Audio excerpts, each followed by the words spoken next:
ngoku nemvula ingekanethi, but xa sehlayo ufumaniseke uba kwindawo ethi umntu engekabikho, engekadalwa umntu. Ithi xa iphinde ihle ithi unobangela imvula inganethi okanye amatyholo angafakwa ziqhamo, ithi because bekulindwe umntu azokwazi into yoba alime umhlaba. Ithi kwakungekho mntu ozawulima umhlaba. Uthi ke ngoku but uThixo umhlaba wawuthambisa ukuze xa efika umntu afike ethambile noba imvula ayikanethi. Uthi kwakukho inkungu, inkungu yayisoloko inyuka, laa nkungu yayifumisa umhlaba, kulindwe umntu.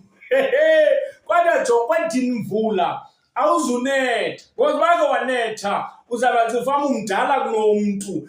Uzawuqala kubekho umntu before wena ube kanti uba khona uyanetha, because uyijongo mvula uzawulinda qale kwenziwe umntu.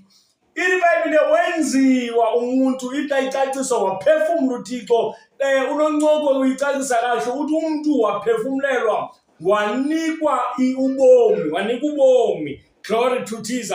Kwaqala kwanetha imvula, yaqala imithi yahluma, imithi yaqala yaneziqhamo, ingca yaqala yaba because kukho umntu, yaqala yaba nezinto ngenxa yoba kukho umntu. Madoda, thina sidalelwe entsimini enezinto zonke. Usibona nje sihlupheka, asibhilonge ekuhluphekeni because thina sidalelwe enhlutheni. The problem is uSathana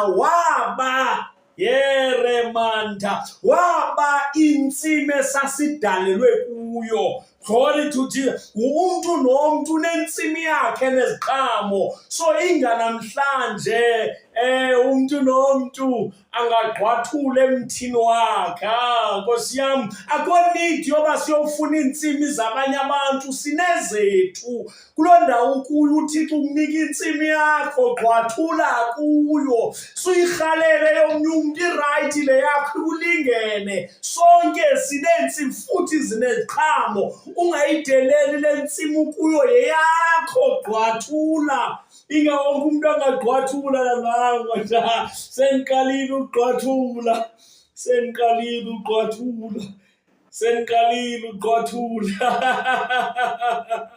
Oh, ndiyagqwathula. Hallelujah. Ndiyagqwathula. Glory to Jesus. Ndiyagqwathula.